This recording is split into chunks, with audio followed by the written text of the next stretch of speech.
Hello again, whiskey friends. Thanks for joining, everybody. I got an interesting question from our Patreon, and I have been kind of scouring the bar thinking about how to answer it. But the conversation involved what whiskey brands or bottles have essentially priced themselves out of my whiskey library over the years. Now, a lot of the times, some of the bottles I have around here, they can stick around for years and years as well. So I was particularly looking for things on my shelf that over the years, I have chosen not to back up or purchase that series again.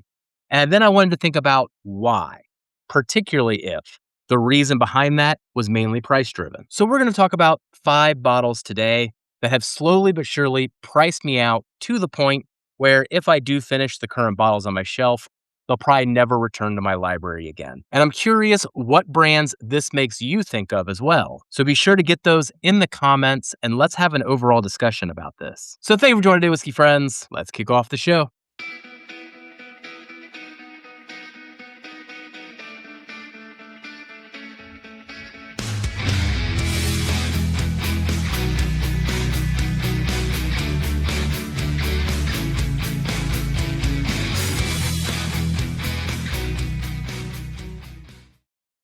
All right. So for today's first release, and for many of these, by the way, as I highlight these, I might be actually highlighting bottles that I actually do love. And a great example of that is going to be the High West Bourye. And man, do I absolutely love the bottle in my hand right now. This is a batch from 2019. This one comes in at 92 proof, and I believe the ages of the time were a blend of 10-year MGP bourbon and 10-year MGP rye. Now, after this release, the distribution of the Bourye got a little more limited, and I didn't see it on the shelf until very recently, where I did find it in Ohio, where it had an updated label where they made that jackalope even more adorable. But the price on it was $125. Now, back when I used to get these between 2017, 2019, paying somewhere between $70 and $80, if I'm recalling correctly. So to see it at $125, they did up the proof to about 101 proof. And when I looked it up, it said the ages were between 10 and 19 years, but I really don't know the proportions of those amongst the ingredients. Also sounds like it's a blend between MGP and High West components now, which makes sense over time. But still though, at 125 these days, if I am going up over, especially $100, I do want to get something that's cask strength. And the concept of a Bourye, particularly blending MGP bourbons and MGP ryes, isn't like an original concept anymore, even though I think High West does own the trademark on the term Bourye. But with brands like Evernorth doing those type of blends, releasing bottles at higher proof at a cheaper price, the Bourye concept isn't as novel anymore, and to pay up for it just for the label felt pretty weird. So I had to pass. I'm not saying I am completely out of this first bottle that I'm highlighting here. Maybe I'll get a chance to try a sample or try at a bar, do a little try before I buy.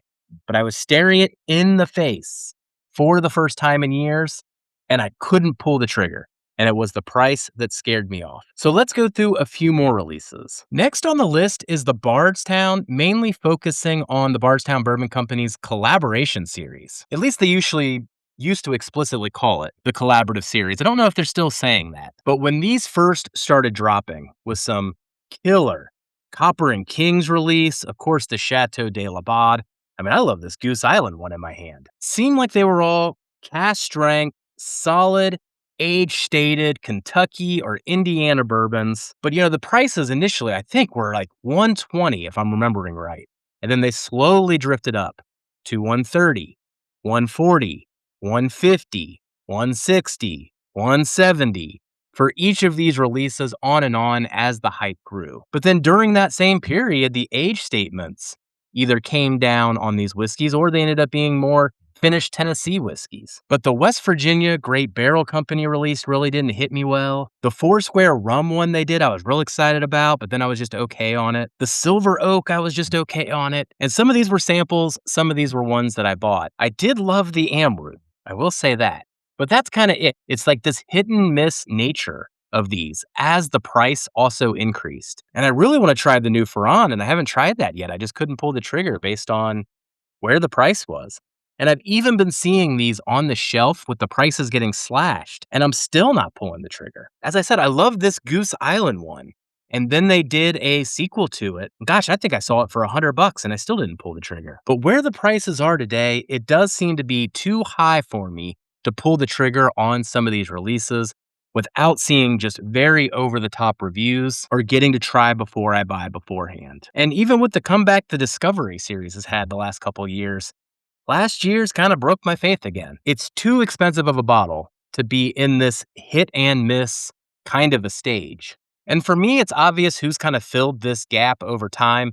I mean, I've been hunting these K-Luke single barrels that are finished in all these different finishes nonstop here as you see these bottles accumulate behind me. The difference between 110 to 120 and 160, 170 is a big, big mental gap for me. This is going to rank another one in the case that I do love this particular bottle, but I have been passing on all the modern day sequels currently on the shelves. But I really enjoy Hardin's Creek, especially this Jacob Wells here. 108 proof, essentially what, 16 years? At the time, this cost me $150 back in 2022 or 2023. Got to try the Claremont and the Boston and some of those other releases.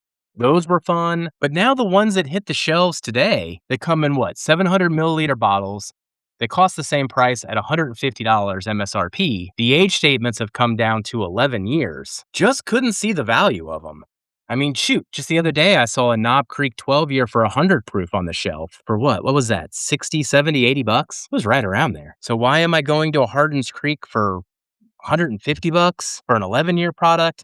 I mean, the age statements mean a lot, man. I love old Jim Beam, especially keeping that proof up there around like 110. I'd buy it almost every time at 150. So hopefully they turn that one around, or at least decide what this brand is supposed to be. All right, next on the list probably does fit in that camp where once this bottle is done, I probably won't see it on my shelf anymore.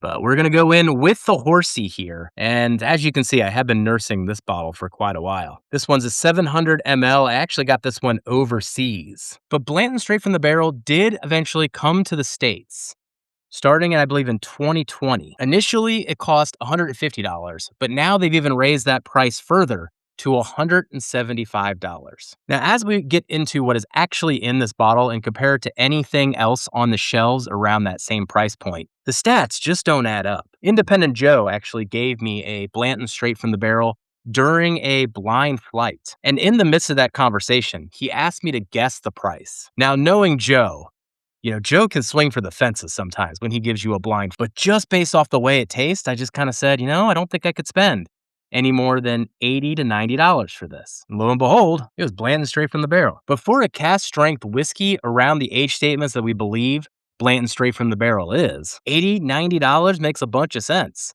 Heck, I might even go up to $100 to have it. Mainly for guests who are impressed and want to try it, who are mostly the ones that drank most of the bottle I have right here. I'm not going to spend $175 just so guests can see something on the shelf and the Horsey top makes them feel good about it.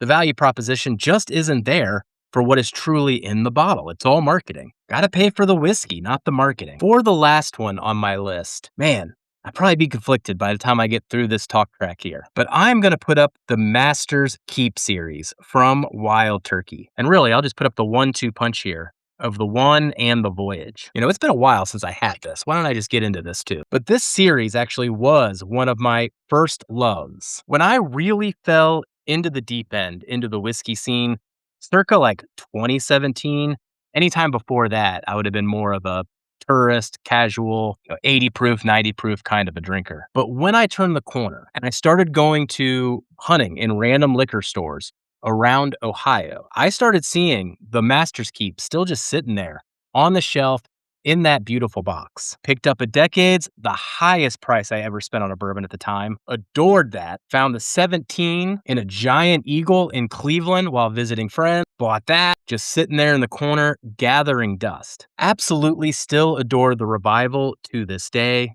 Loved the Bottle and Bond. Loved the Cornerstone too, even if it was a 6-year rye. But talking about all these special Wild Turkeys at $175, only to see the price slowly but surely increase year after year after year. And then not entirely digging the One or the Voyage, though, hey, I'll give the Voyage a shot right now. Man, I do enjoy the rum on this nose. It's really coming alive in this tulip glass. All right, let's go in for a sip. Yeah, on the sip, it just doesn't really do it for me. I know they upped the proof on this one a little bit at 106. It carries a 10-year age date, but buying this for $275 in Ohio and having so many other great cast strength rum finished whiskeys that I purchased for maybe $100. I mean, it really just put a bad taste in my mouth. But for the price going up from 175 all the way to 275 and feeling the quality going down, I kind of just stopped. And then the Triumph came out. I think that one was 275 as well.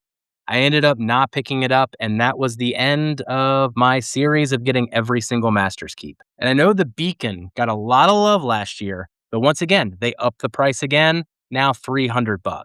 Simply exceeds a price I was willing to pay. And when something as highly reviewed as the Beacon still doesn't make me turn the corner to go and hunt one, trade for one, anything like that, just shows the stamp that the last couple of years have left on me as those prices just continue to increase almost randomly. So that's my list. Curious to hear what brands you might put on this type of list. What were you willing to buy at one point in time, but slowly but surely got priced out and haven't bought it since? Let us know in the comments.